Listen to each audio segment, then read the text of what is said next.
इस एपिसोड के आगाज में आप देखेंगे आसिया देस्वीना के पास आती है और कहती है ये बच्चा तुम्हें नुकसान पहुंचा रहा है, इसे जाया कर दो। ये सुनकर देस्वीना कहती है तुम लोग मुझसे हसद करते हो, अगर उरूज को कुछ भी बताया तो मैं तुम्हें मार डालूंगी। और इजाबेल से भी कह देना कि अपना मुंह बंद रखे, वरना उसका सराय उसी के ऊपर गिरा दूंगी। आसिया कहती है मैं तो तुम्हारी भलाई कह रही हूँ और तुम इजाबेल पर इल्जाम लगा रही हो। उसकी नीयत खराब नहीं थी, वो एक नेक औरत है। तुम जानती हो उसने कितने राज छुपाए हैं। देस्वीना कहती है कौन से राज? आसिया कहती है डाकुओं ने इसहाक आगा को कैद किया था और उरूज उसी को बचाने के लिए गया था। ये सुनकर देस्वीना परेशान हो जाती है। यहाँ जाफर सराय के मालिक से कहता है शाहीन साहब का मिजाज गर्म हो रहा है। मैंने उसे बताया कि वो तनहा नहीं है, मगर सराय का मालिक उसकी बात काट कर कहता है देखो जाफर, अगर उसे मेरे इस मामले में होने का पता चल गया तो शाहीन खुद को पीछे कर लेगा। आखिरकार वो किलिच बे का बेटा है, वो हमारे साथ काम करना नहीं चाहेगा। जाफर कहता है मैंने उसको आपका नाम नहीं बताया, मगर वो उरूज के मामले में हमसे कुछ न कुछ करने का मुंतजिर है। जिसके जवाब में वो कहता है देखो जाफर, उरूज के पास अब कोई भी काम नहीं है और ये सूरत हाल तुम्हारे पास खूब काम लाएगा। सुबह से तुम्हारे दिए गए आदमियों का नाम लिख रहा हूँ। ये सुनकर जाफर खुश हो जाता है। इसके बाद वो जाफर से कहता है तुम्हारे आदमी यतीम खाने पर नजर रख रहे हैं ना? जाफर कहता है बिल्कुल जनाब, मुस्तकिल नजर रखे हुए हैं। बच्चा और लड़की तो वहाँ पर हैं, लेकिन वो दरवेश गायब है। जिसके जवाब में सराय का मालिक कहता है अगर तुम उसके बारे में मालूमात हासिल करने में नाकाम हुए तो मैं अपना कलम रोक दूंगा, समझ रहे हो ना? यहाँ उरूज और इलियास बाजार से जा रहे होते हैं। उरूज इलियास से कहता है फिक्र मत करो इलियास, अल्लाह सबसे बड़ा है, वो रास्ते खोलने वाला है। इलियास कहता है मैं इसलिए परेशान नहीं हुआगा, रिज़्क़ की जिम्मेदारी अल्लाह के हाथ है, ये हमारा ईमान है। लेकिन काम जब कमीनों के साथ होने लगे तो किसी न किसी तरह रुक ही जाता है। उरूज कहता है ओनीता काफिरों का निज़ाम है, इस तरह के लोग जाफर जैसों को ही कप्तान बनाएंगे। हमारा यहाँ ठहरना गलत है, मगर तुम मेरा मकसद जानते हो। इलियास कहता है मैं जानता हूँ रईस, आप ओनीता का निज़ाम पता लगाना चाहते हैं, पर्दों के पीछे जो कुछ चल रहा है आप जानना चाहते हैं। यहाँ जवानी डीगो का इलाज कर रहा होता है और उससे कहता है लंबा सफर करना आपके लिए ठीक नहीं है, ज्यादा सफर करने से गुरेज करें। जिसके जवाब में डीगो कहता है जहाँ पैत्रो होगा मैं भी वहाँ पर जाऊँगा। वापसी पर बीमारी का पता लगाओगे कि ये कौन सी बीमारी है, मुझे तुम पर पूरा भरोसा है जवानी। इसके बाद पैत्रो कहता है मुझे भी तुम पर भरोसा है जवानी। इसके बाद जवानी पैत्रो से कहता है मैं आपसे कुछ पूछना चाहता हूँ जनाब, क्या ज़ैनब ठीक है? वो भी मेरी तरह हकीम है। ये सुनकर पैत्रो गुस्से से कहता है मैं तुम्हारे साथ दोस्ताना अंदाज में बात करता हूँ, लेकिन इसका मतलब ये नहीं कि तुम अपनी हद पार करो। इसके बाद पैत्रो कहता है मैं तुम्हें समझ सकता हूँ जवानी, और तुम्हारी आंखों में उसके लिए मोहब्बत भी देख रहा हूँ, लेकिन ज़ैनब तुम्हारी सोच से ज़्यादा खतरनाक है। इसी दौरान रात को वहाँ पर आ जाता है और कहता है हमारे लोगों ने अबू मोहम्मद को जिंदा पकड़ लिया है। ये सुनकर पैत्रो बहुत खुश हो जाता है। यहाँ देस्वीना उरूज से कहती है आपने मुझे अपने खानदान के बारे में क्यों नहीं बताया? क्या मैं आपका खानदान नहीं हूँ? उरूज कहता है तुम्हें इस बारे में किसने बताया? देस्वीना कहती है हर कोई जानता है, यहाँ तक कि वो इजाबेल भी जानती है और मैंने भी लोगों से सुना है। उरूज कहता है मैं तुम्हें बताने ही वाला था, लेकिन मैं तुम्हें परेशान नहीं करना चाहता था। इसके बाद देस्वीना कहती है इसहाक आगा कैसे हैं? आप उन्हें यहाँ पर लेकर आते ताकि हम उनका अच्छी तरह से ख्याल रखते। उरूज कहता है मैंने उनसे कहा था, लेकिन उन्होंने मेरी बात नहीं मानी और मिदेली चले गए। देस्वीना कहती है जब हमारा बच्चा पैदा होगा तो हम उनके पास जाएंगे, शायद बच्चे को देखकर उन्हें तसल्ली हो और वो हमें माफ़ कर दें। यहाँ ज़ैनब उस दीवाने को समझा रही होती है कि ज़्यादा चीखो चिल्लाओ नहीं, यहाँ छोटे बच्चे हैं ये डर जाएंगे। लेकिन वो दीवाना फिर से चिल्लाने लग जाता है।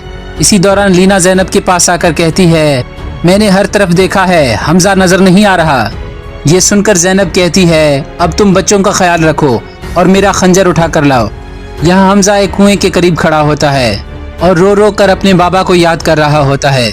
इसी दौरान उसे एक ख्याल आता है जिसमें उसका बाबा उससे कह रहा होता है ये कुआं मेरा दोस्त है, मेरा राजदार है, मैं इसी से अपने राज की बातें करता हूँ। जिसके जवाब में हमजा कहता है क्या ये आपको जवाब देता है? उसका बाबा कहता है ये एक अंधा कुआं है, अगर तुम कोशिश करोगे तो इससे पानी निकलेगा या फिर कोई राज।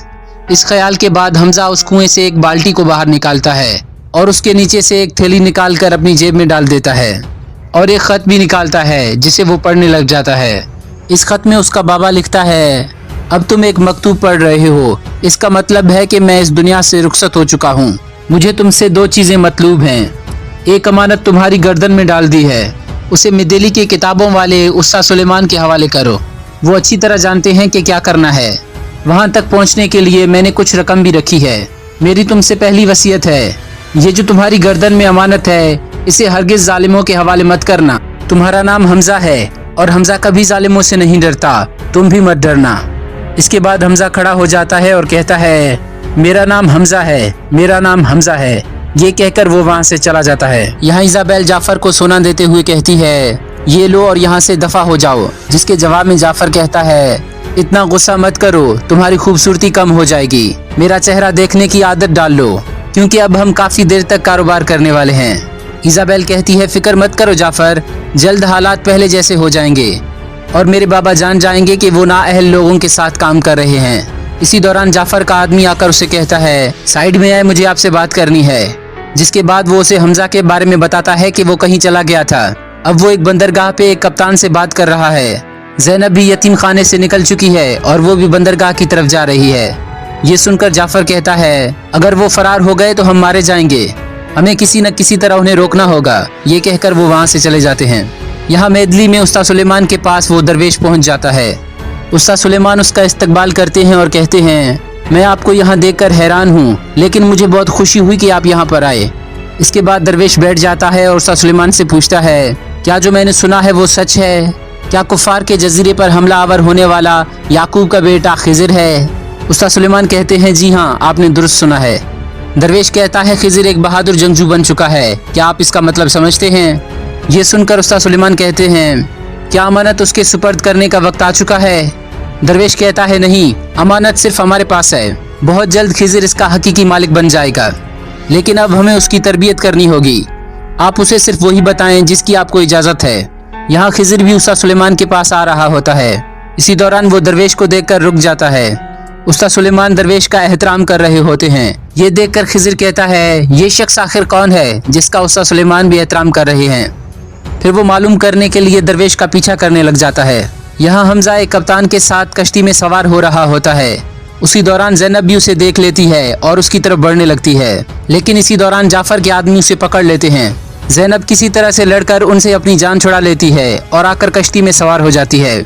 इससे पहले कि जाफर के आदमी वहाँ पर पहुँचते, वो वहाँ से रवाना हो जाते हैं। ये देखकर जाफर कहता है, ये ठीक नहीं हुआ। इसी दौरान उसकी नज़र एक बटवे पर पड़ती है, जिसे उठाकर वो कहता है, ये बटवा उस बच्चे के हाथ से गिरा है, ये हमारे काम आ सकती है। ये कहकर वो उसे अपनी जेब में डाल देता है और वहाँ से चला जाता है। यहाँ दरवेश एक गार में पहुँच जाता है और खिज़र भी उसका पीछा करते हुए वहाँ पर पहुँच जाता है। अंदर जाने के बाद खिज़र उस दरवेश से पूछता है, आप कौन हैं और उस्ताद सुलेमान ने आपको वो संदूक क्यों दी?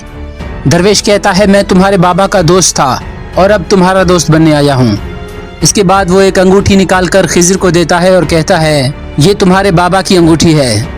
खिज़र कहता है, आप मेरे बाबा को कैसे जानते हैं? दरवेश मुस्कुराते हुए कहता है, कालू बला से। खिज़र कहता है, ये आप क्या कह रहे हैं? जिसके बाद दरवेश कहता है, क्या तुम एक कहानी सुनना पसंद करोगे? एक तुर्क बहादुर की कहानी जो बहुत से लोगों के लिए हीरो बन गया। फकत अपने जोरे बाजू से उसने कई सिलेबियों का मुकाबला किया और उन्हें मार डाला। वो सिर्फ हक ताला से मदद तलब करता था और वो हवाओं को भी काबू कर सकता था। ये सुनकर खिज़र कहता है, कौन था वो? जिसके जवाब में दरवेश कहता है, हायरद्दीन।